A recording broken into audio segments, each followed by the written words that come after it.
9 part totally खत्म हो चुका है, ठीक है।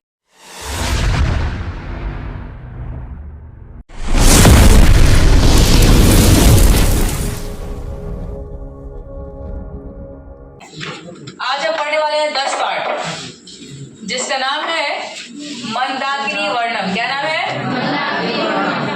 अब मंदाकिनी वर्णम पाठ में हमें मंदाकिनी नदी के बारे में पढ़ना है कि मंदाकिनी नदी जो है उसकी क्या क्या विशेषताएं हैं, और इस पाठ में मंदाकिनी नदी के बारे में क्यों पढ़ना है ये भी जरा समझ लीजिएगा।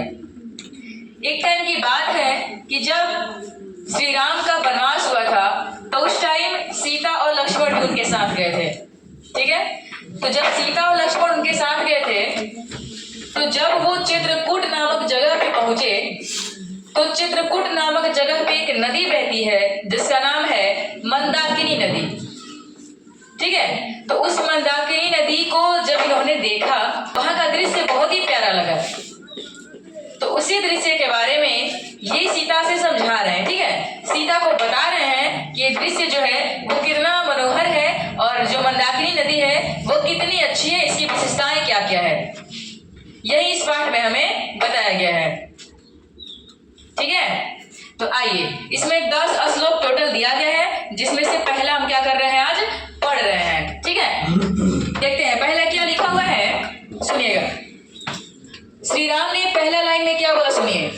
लिखा है कि हे सीते कुसुम उपसंपन्ना विचित्र पुलिना हंस सार सेविता रम्या मंदाकिनी नदी पश्य। पहला लाइन में श्री राम ने सीता को संबोधित करते हुए कहा है कि हे सीते, फूल से सुशोभित फूल, ठीक है,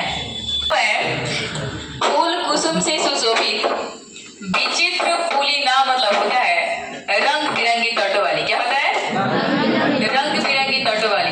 रंग बिरंगी तटों वाली कहने का मतलब ये है ना कि मान लीजिए जहाँ पे नदी बह रही है उसके अगल बगल बहुत सारे फूल के पेड़ है, ठीक है, वृक्ष है, पौधा है। अब वो जो पुष्प है वो गिर रहे हैं तो जो नदी है वो जाहिर सी बात कि अच्छा लगेगा देखने में, रंग बिरंगा लगेगा देखने में, ठीक है। तो इसलिए कहा गया है कि पहला लाइन में राम बता रहे हैं कि हे सीते, फूलों से सुशोभित रंग बिरंगी तटों वाली हंस सारस से सेवित, हंस सारस से सेवित इस नदी को देखो। यानी पहला लाइन में मंदाकिनी नदी की विशेषता बताई गई है कि मंदाकिनी नदी देखने में काफी प्रिय लगती है, जैसे ऐसा प्रतीत होता है कि उसके नदी के तटों पर फूल जो है वो बिछे हुए हैं, और उसको देखने से ऐसा लगता है कि मंदाकिनी नदी जो है वो रंग बिरंगी तटों वाली है, यानी उसका जो तट है, उसका जो किनारा है वो रंग बिरंगे है। इस प्रकार से देखने से महसूस होता है। आगे लिख रहा है हंस सारस से सेवित, यानी कहने का मतलब यह है कि जो मंदाकिनी नदी है वो काफी पवित्र थी, उसका जल काफी पवित्र था, और उसी में हंस और सारस जो थे वो काफी आया करते थे पानी पीने के लिए, तैरने। दूसरा में क्या लिखा हुआ है, देखिए दूसरा में लिखा हुआ है कि हे सीते नानाविध है। नानाविध मतलब होता है अनेक प्रकार के।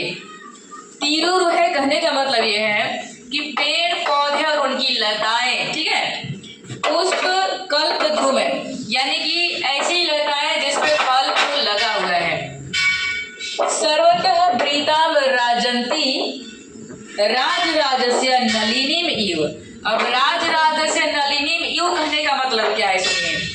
यहाँ पे लिखा हुआ है कि हे सीते, दूसरा लाइन में बताया गया है कि हे सीते, मंदाकिनी नदी जो है वो फूलों से, ठीक है, और फूलों की लताओं से इस प्रकार से सजी हुई है कि उसे देखने से ऐसा प्रतीत होता है कि मंदाकिनी नदी एक सिर्फ नदी ही नहीं है, वो राजाओं की तालाब है। क्या है? राजाओं की तालाब है। जैसे क्या हुआ ना कि राजा जो सम्राट होते हैं उन लोगों की जो चीजें होती है वो काफी सजावट वाली चीजें होती है, ठीक है, इसलिए हम बोलते हैं राजर्षि तालाब, राजर्षि घर, राजर्षि भोजन, ऐसे होता है ना। तो वही लिखा हुआ है कि अगर कपड़ा भी वो लोग पहनता है ना, बोलते हैं शाही पोशाक, शाही खाना, तो वो लोग की जो चीजें होती है वो काफी अलग होता है, काफी सजावट होती है उन लोगों में। तो दूसरी लाइन में जो राम है वो यही सीता को बता रहे हैं कि हे सीते, मंदाकिनी नदी इस प्रकार से फल फूल लताओं से सजी हुई है कि उसे देखने से ऐसा प्रतीत होता है कि ये सिर्फ एक सरोवर नहीं है, ये सिर्फ एक नदी नहीं है, बल्कि राजाओं की तालाब है, ठीक है, बल्कि शाही तालाब ऐसा प्रतीत होता है इसे देखने से। दूसरा खत्म, तीसरा देख लें, पूछेंगे, देखिएगा तीसरा क्या लिखा हुआ है कि हे सीते संप्राप्तम मृग, मृग माने हिरण, युद्ध निपितानी कलु संभासी रमणीयानी तीर्थानी में रति माने होता है प्यार, संजनयति। अब सुनिए, तीसरा लाइन में श्री राम बता रहे हैं सीता से कि हे सीते, मंदाकिनी नदी के तट पर जब हिरणों का समूह, जब हिरणों का झुंड पानी पीने के लिए आता है तो वो दृश्य देखने में काफी मनोहर लगता है और ऐसा प्रतीत होता है कि वो दृश्य को देखकर हमारे मन में प्रेम का संचार हो रहा है। समझ में आ रहा है? मतलब कुछ कुछ ऐसी दृश्य हम लोग को देखने को मिल जाता है जो देखने में काफी अच्छा लगता है, ऐसा लगता है उसे देखते रहे। जैसे आप लोग कभी अगर टूर करने गए होंगे तो आप लोगों ने किसी ऐसे चीज को देखा होगा जो देखने में बेहद सुंदर लगता है, ऐसा लगता है कि उसे देखते रहे, अच्छा लगता है देखने में, ठीक है। तो तीसरे लाइन में हम फिर से एक बार बता रहे हैं आपको कि तीसरा लाइन में श्री राम बता रहे हैं कि हे श्री राम, हे सीते, ठीक है, सीते को बता रहे हैं, खुद को नहीं बता रहे। उन्होंने कहा है कि हे सीते, मंदाकिनी नदी के तट पर हिरणों का झुंड, हिरणों का समूह जब पानी पीने के लिए आता है तो वो दृश्य देखने में काफी मनोहर लगता है और ऐसा प्रतीत होता है कि वो दृश्य देखकर हमारे मन में प्रेम का संचार हो रहा है, ठीक है। प्रेम का संचार करने का मतलब देखने में काफी प्रिय लगता है। चार देखते हैं, देखिए चार क्या लिखा हुआ है। चार में उन्होंने बोला है हे प्रिय, क्या बोला है? हे प्रिय, ठीक है।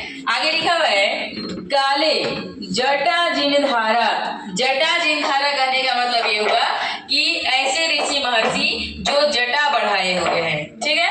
इसके बाद लिखा हुआ है वल्कल उत्सर वाससः, कहने का मतलब ये है कि जो पेड़ पौधों के छाल का कपड़ा बना के पहनते हैं, ठीक है। इसके बाद लिखा हुआ है कि ऋषयः तो मंदाकिनी नदी अवगाहन्ते, मतलब होता है पूजा करना या उपासना करना। तो 4 नंबर जो श्लोक है उसमें क्या बता रहे हैं, वो है कि हे सीते, मंदाकिनी नदी के किनारे जब जटा धारण करने वाले ऋषि महर्षि, पेड़ पौधों के छाल पहनने वाले ऋषि महर्षि एक साथ पूजा कर रहे हैं जब मंदाकिनी नदी का, तो मंदाकिनी नदी का जो दृश्य है वो काफी मनोहर लग रहा है और उस दृश्य को तुम देखो। इतना क्लियर है? 4 क्लियर है? 5 देखना। चलिए 5 देखते हैं, सुनिएगा क्या लिखा हुआ है। लिखा है कि हे विशालाक्षी, विशालाक्षी कहने का मतलब ये होता है ना बड़ी बड़ी आंखों वाली। अब बड़ी बड़ी आंखों वाली कहने का मतलब शिकायत नहीं किया गया है, बड़ी बड़ी आंखों वाली कहने का मतलब यहाँ बड़ाई किया गया है। क्योंकि आपने सुना होगा कि सीता को कहा गया है मृग नयनी, क्या कहा गया है? सीता को मृग नयनी कहा गया है। मृग नयनी कहने का मतलब ये होता है ना हिरण के समान जिसका नयन हो। तो सीता जी का जो आंख था, सीता जी का जो नयन था वो बहुत ही सुंदर डिजाइन किया गया था। हिरण को देखना कभी कभी, अगर हिरण को आप नजदीक से देखे होंगे तो उसका आंख देखना बहुत डिजाइन में होता है, बहुत मतलब एकदम पूरा डिजाइन में उसका आंख बनाया हुआ रहता है। हाँ, सीधा ठीक रहेगा। चलिए, तो सीता जी का जो आंख है ना उसका कल्पना, उसका तुलना हिरण के आंख के से किया गया है। तो यहाँ पे लिखा हुआ है कि 5 नंबर में बता रहे हैं कि हे विशालाक्षी, यानी कि हे सीते, विशालाक्षी मतलब सीता ही कहा गया है। एते परे संसित व्रता मुनेयः उधार्व बाहवः, मतलब होता है अपनी बाहों को ऊपर की ओर करके नियमात, यानी कि नियम से आदित्यम उपदिशन्ते, आदित्य मतलब होता है सूर्य की और उपदिशन्ते मतलब क्या होता है उपासना करना। तो फिर से हम बता रहे हैं 5 लाइन का समझिएगा। 5 में श्री राम सीता जी को बता रहे हैं कि हे विशालाक्षी, मंदाकिनी नदी के तट पर व्रत धारण किए हुए ऋषि महर्षि वासी जब अपनी बाहों को ऊपर की ओर करके सूर्य की उपासना करते हैं, सूर्य की पूजा करते हैं, तो उस दृश्य को देखो, वो दृश्य काफी मनोहर लग रहा है। ये 5 खत्म हुआ।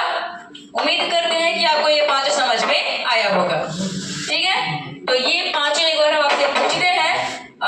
तब तक एक काम करिए, अपने माइंड में एक बार रिवीजन कर लीजिए। आपको 5 मिनट का टाइम देते हैं, फिर आपसे हम पूछेंगे।